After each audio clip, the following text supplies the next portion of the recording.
Hello, everyone. So this is the first video I'm going to do today to make up for yesterday, which would have been the 13th. So the day 13 of tapping on whatever you want. And it's so funny because I did get a request to tap about abandonment in an email. And it's hilarious to me because I want to do this now because I've been going through this myself. Hey, Connie, how are you? I always like seeing you here.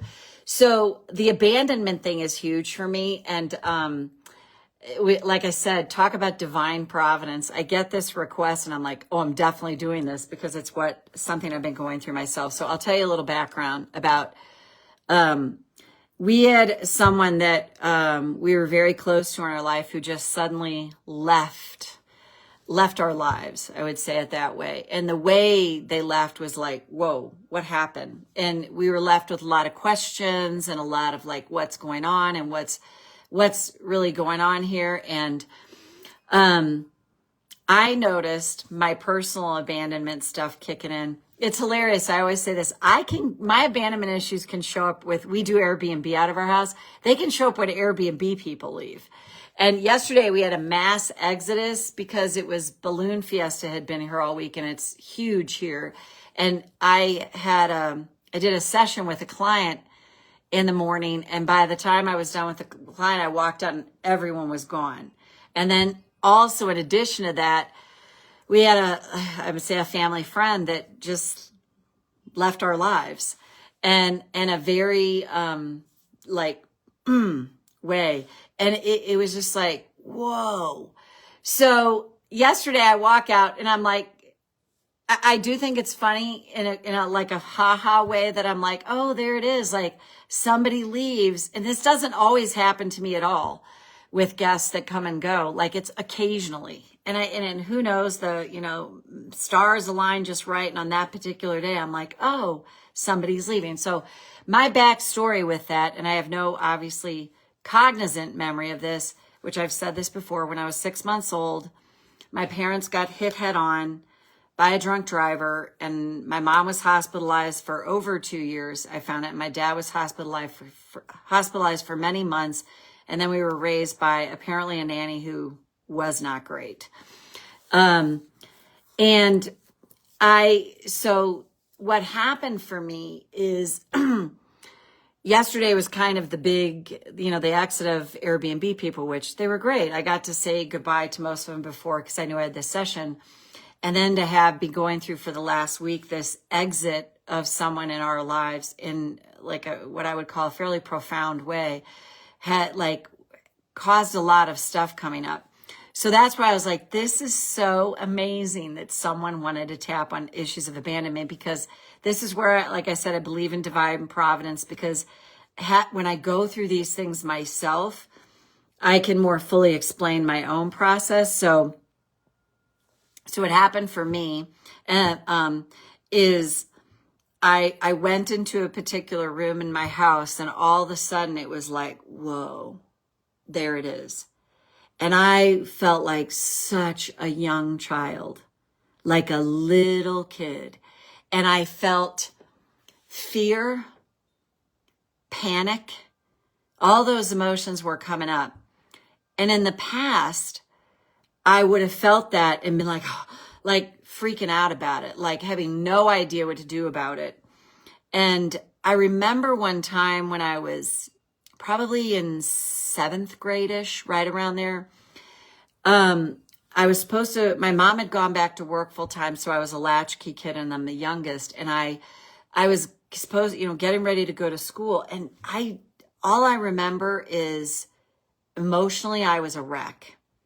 It's not like anything in particular happened that I was aware of that day, but I know how, trauma works and something activated that part of my little brain back then. And I started freaking out and I would say having a panic attack. And I called my best friend at the time and she's like 7th grade. So what are you, 10 or 11 years old? And I'm talking to her and she had no frame of reference for it. Like she came from the Leave It to Beaver family. And it was like, she's like, I don't know. I'm going to go to school.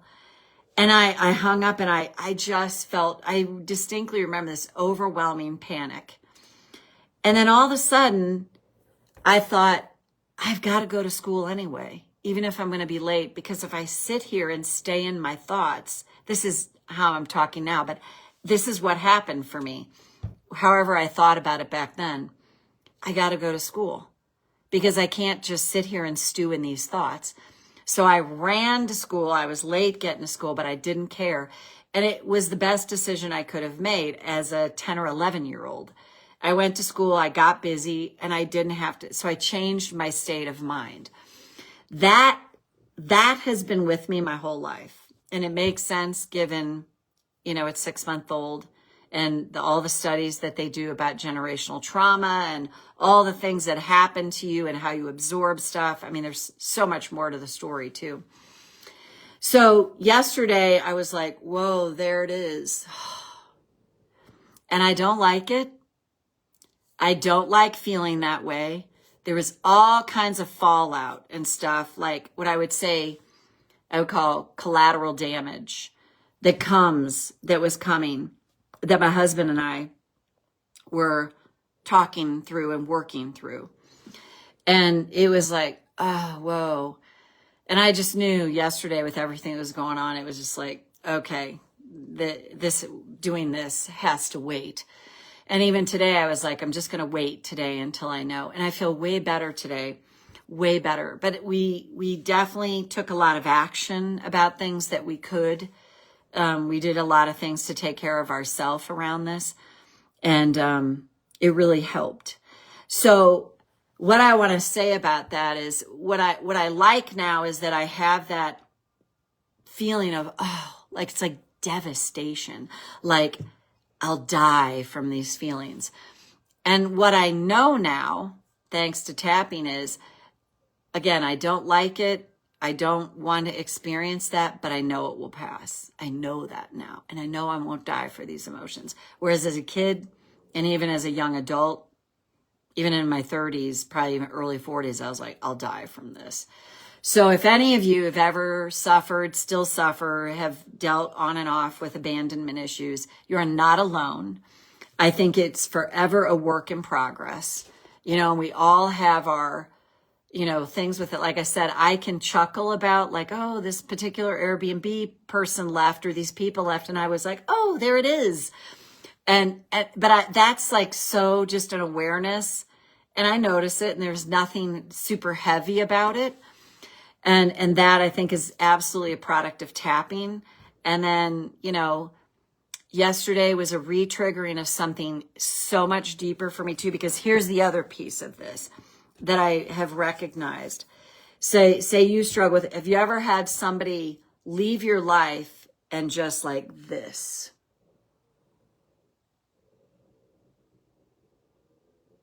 I'm not talking about anything. I'm not doing anything. I'm just doing this. And you're like, what? So when you can talk and talk it out and work it out, you can come to resolution. When you can't do that, you have to find a way to find that resolution with yourself. And that's more challenging. And it takes, in my view, it takes more time. And especially if you're going to honor that child in you that feels that, oh, this is devastating. So I wanted to share that because I think it's so important. And let's tap. Hey, Marcia. So like that's important to know, and know that, to honor that part of you and that's what I noticed yesterday. I just let myself experience what I was feeling.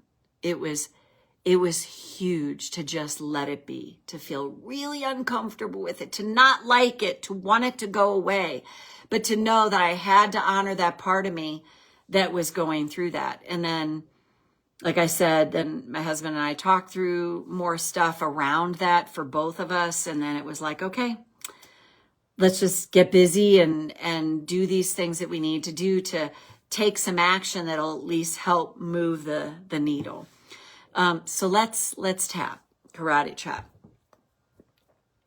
Even though there's times in life, I really struggle with abandonment. that little child in me gets so activated. That kid is terrified. It feels like death to them.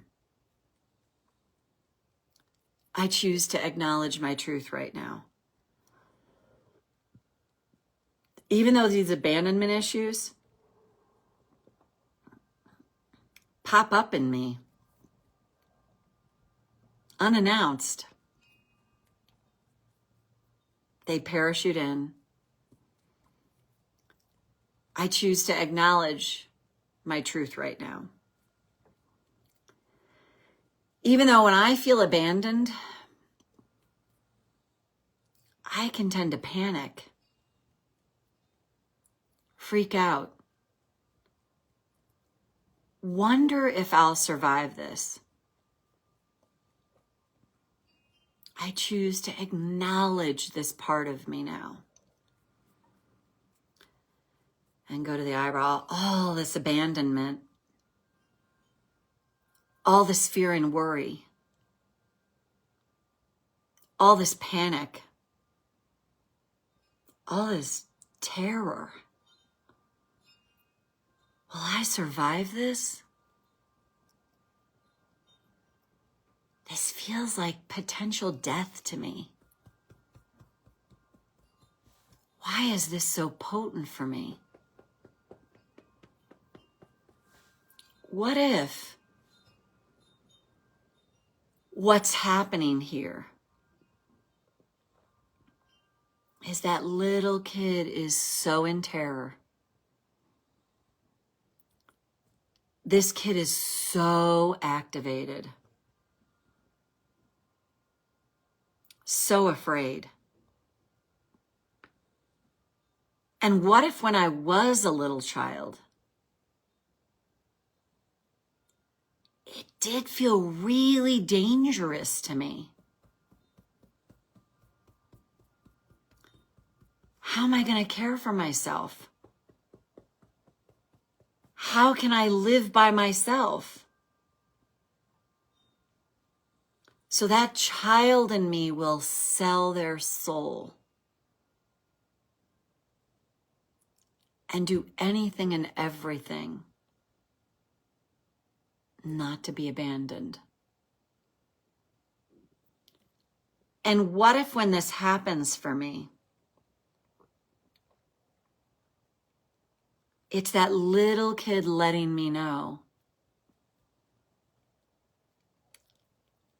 they need my attention? And what if the best thing I can do for this kid in me is to let this part of me know you haven't done anything wrong here. You're not to blame. I totally see you. I totally feel you. And I'm here for you. And you are not alone right now. I know you don't feel that yet. But I'm being present with you right now in this intensity of feeling. I'm not abandoning you. I'm not leaving you. I'm here to help you through this. And what if by allowing this child in me to experience freaking out, to experience the depths of despair, what if I'm guiding the way for this child in me to heal, to know that they'll be okay, They're not going to die from this. These are really intense feelings. But I can let this kid in me know how brave they are, how strong they are, to have experienced so much loss, so much rejection, and still get through it. That's a warrior. And what if I'm letting that child in me know it's okay to feel exactly what you're feeling. And I'm here for you to help you through. And take a breath. It's huge. It's so huge. And like I said, the progression is, I think that's why sometimes, like I do take issue. I admit it at times with a lot of the personal development stuff that I see come through, because it's kind of like, oh, you'll be done with this. You'll be over it. You'll be cured by it. Instead of going, no, I'm a human being in a body having this experience, and I have all these emotions, and I'm going to have a lifelong process of learning to feel more fully of, yes, 2 steps forward, 1 step back, 3 steps forward, 1 step back. That's part of the ebb and flow of life. And I think when we make space for that and learn to not make ourselves wrong, I can't tell you how many times I've said it myself and I've heard it from clients in sessions. I've tapped on this before. I'm going to have to tap on it thousands and thousands of times, because that's the way we soothe that part of ourselves, and to learn to make it okay that we feel whatever we feel. So Marcia, Connie, great to have you here live. I'm going to hop back on here shortly. I'm going to download this, and then I'm going to hop back on and do the one for today. So if you want to come in, I'll be back shortly. Bye for now.